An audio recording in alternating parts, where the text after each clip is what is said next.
G'day, Nigel here from McGill Music. You know, a lot of people have been enjoying that Baker Street lesson, which is fantastic. It's a great tune, particularly that opening melody is so iconic. In this lesson, though, I'd like to have a talk about the whole song, really, the vocal melody, and also how to do some improvising at the end of the tune. So if you've already learned that first opening sax line, then I think you'll enjoy this lesson.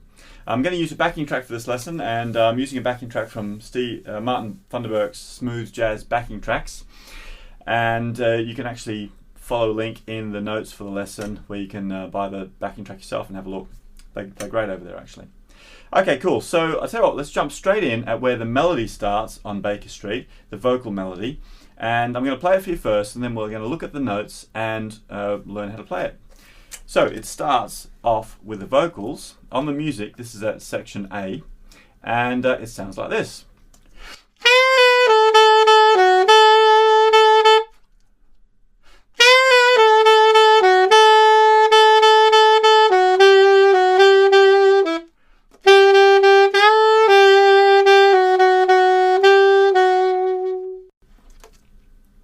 Okay, so those notes, remember all the way through this piece of music there's lots of G sharps, lots of F sharps, and lots of D sharps, and also C sharps.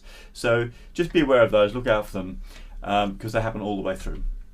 Okay, so the notes, it's pretty simple. It only uses the notes A, G sharp, F sharp, and D sharp, and E. So A, G sharp, F sharp, E, and D sharp all the way through this first section. It goes like this. A, G sharp, F sharp, F sharp, F sharp, D sharp, F sharp, F sharp, F sharp, ba boo ba ba ba boo ba boo ba. And the next bit's almost the same. Ba ba ba, A, G sharp, F sharp, F sharp, F sharp, D sharp, F sharp, and then more F sharps. F sharp, F sharp, F sharp, D sharp, E, D sharp, E, E, C sharp, E, E, E, F sharp, E, E, D sharp, D sharp, D sharp, E, D sharp. If you think about the way the melody actually sounds, then it'll help to lead your fingers. Let's go really slowly through it, playing, okay? Ba boo ba, about there. 2, 3.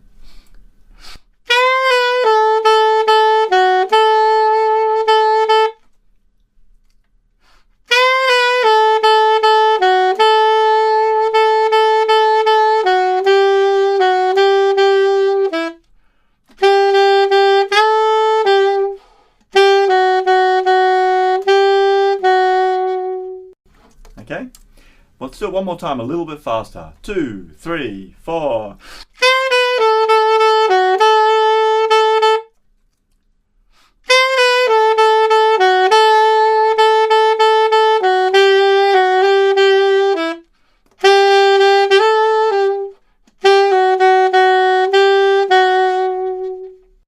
Okay, so the next section sounds like this.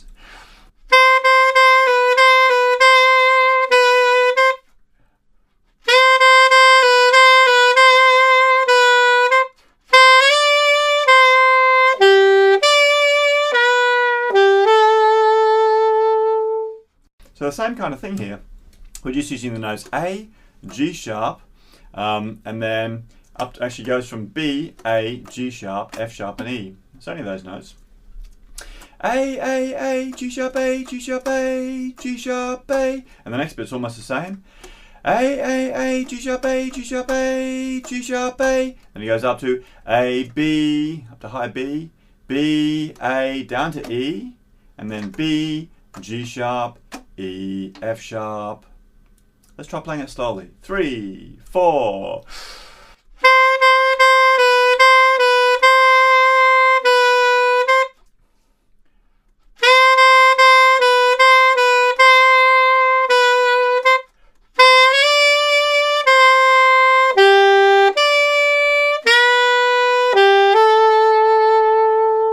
Now this section's repeated as well, so let's try it a bit faster. 2, 3, 4.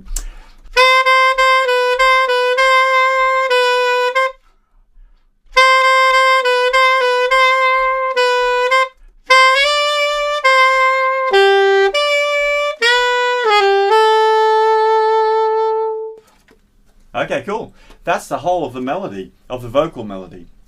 Now, if you think about the whole tune, there's really only 3 sections in it. You've got the opening synthy line thing, then you've got the bit that we learned in the first Baker Street lesson, that bit, that's the second bit, and then you've got the vocal section, which is what we've just learned today.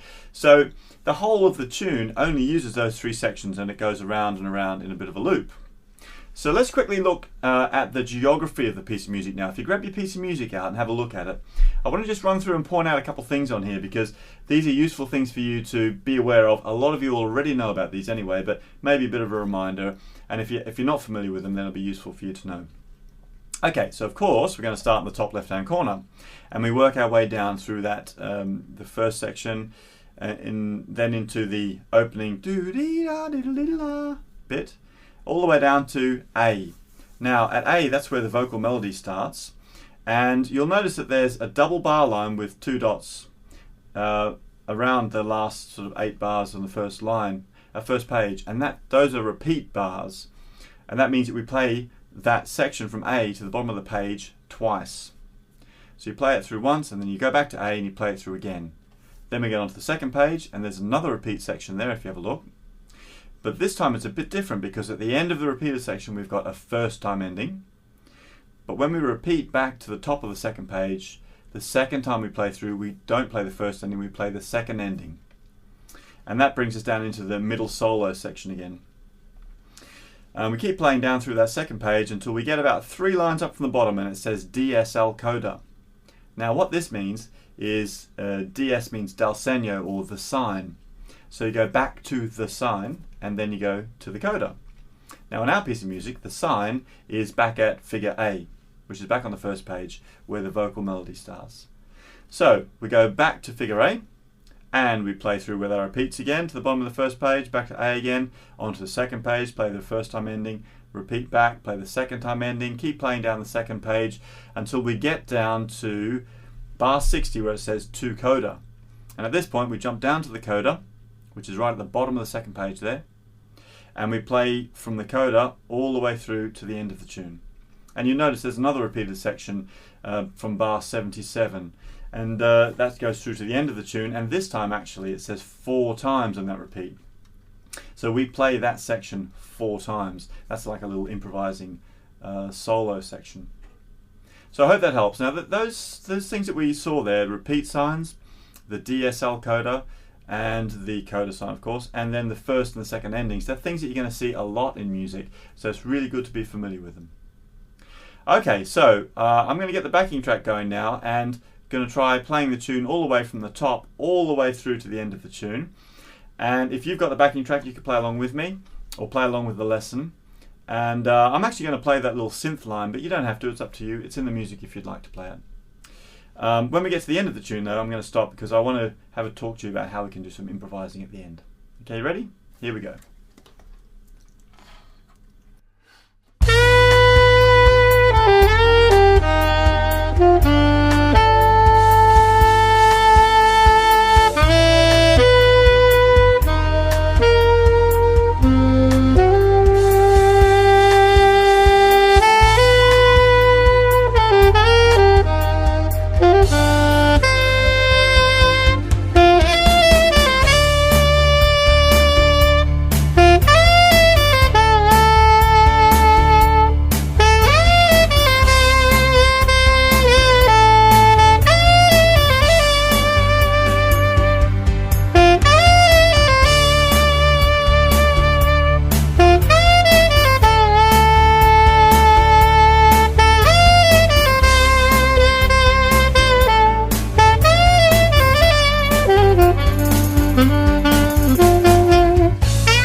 so brilliant. So that's our melody down to the last section there. So let's have a look at now what happens at the end, right at the very end of the tune.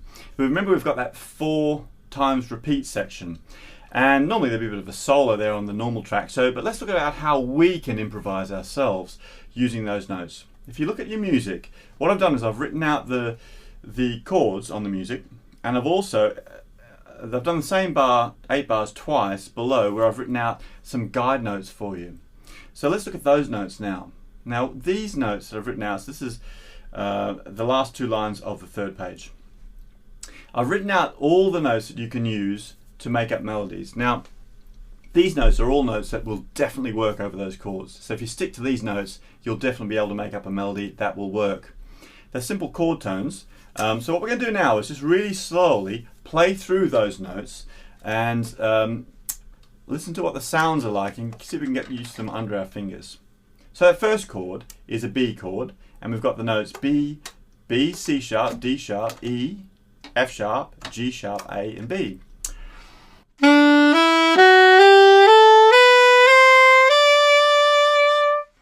Okay? It's a bit like a B major scale, except you've got an A natural instead of an A sharp. Okay? So B, C sharp, D sharp, E, F sharp, G sharp, A and B. Now the second bar, the first half of the second bar has got those same notes, the B chord, so we're using the first 4 notes there. The second half of the bar is the D chord, so we've got the notes D, E, F sharp and A. Okay? The next 2 bars are the same as the first 2 bars, so let's just try playing through all the notes in the first 4 bars very, very slowly. Now, I've written them out as just note heads, but let's treat them as quavers for now. So we're going to go ba, ba, ba, ba, ba, ba, ba, ba, like that. Ready? 2, 3, here we go.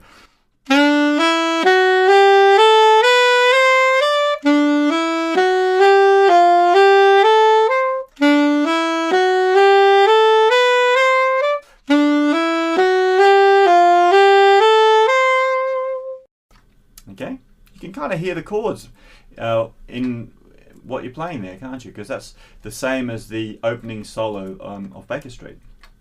Okay, let's look at the next 4 bars. Now, the next 4 bars, the different chords. The first chord's an A chord, so I've written out the notes A, B, C sharp, D, E, F sharp, G natural, A.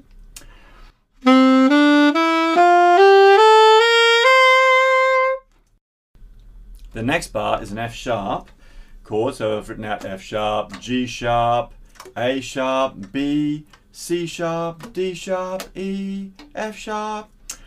And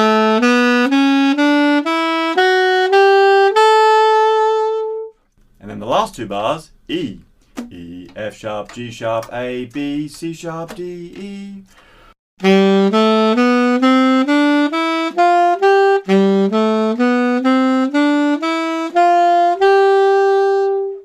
Okay, so let's try playing through all the way through those 8 bars now, just using those notes, and again keeping it nice and steady. Try and imagine the Baker Street melody going over the back of this. Okay, 1 and 2 and here we go.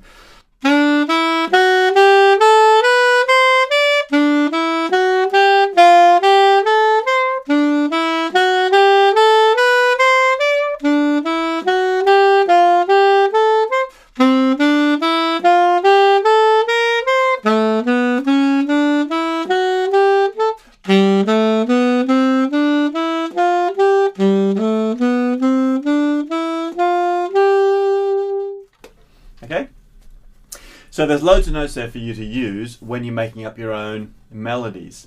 Now, the way to get started with this is to keep it really, really simple. Remember that a good improvised solo has got 2 elements to it, okay? We've got the notes and we've also got the rhythms. So what I want you to try experiment with, and just take your time with this, going through it gradually and slowly building it up as you go. I want you to keep it really simple at the start and think about, let's say, just using 4 notes in every bar to start off with, crotchets, and then just using the notes that are written out there, and then you could graduate on to maybe using crotchets and quavers, so whole notes like 1-beat notes and half-beat notes, but again keeping it very, very simple. Maybe you could work up to having all half-beat notes in each bar, and then try experimenting with different rhythms and making up your own rhythms and melodies. But if you stick to those notes, then everything will work. Okay? So just try and incorporate both those elements, the notes and the rhythms, and before you know it, you'll be making some great solos. So what we're going to do now is I'm going to put the track back on at that point, and I'm just going to play through the 4 times through the repeater section. But I'm going to start very simply at the start, maybe just 4 notes in each bar, like I said, and then each time we go through, I'm going to gradually get more complicated, but still using those notes until we get to the end where we're building the solo up a bit more. Okay? So you can have a go at playing along with me if you like, or have a listen. So here we go.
Okay, cool. So you can see how you can start with something really, really simple and gradually build it up. And before you know it, you've got something that sounds really, really cool.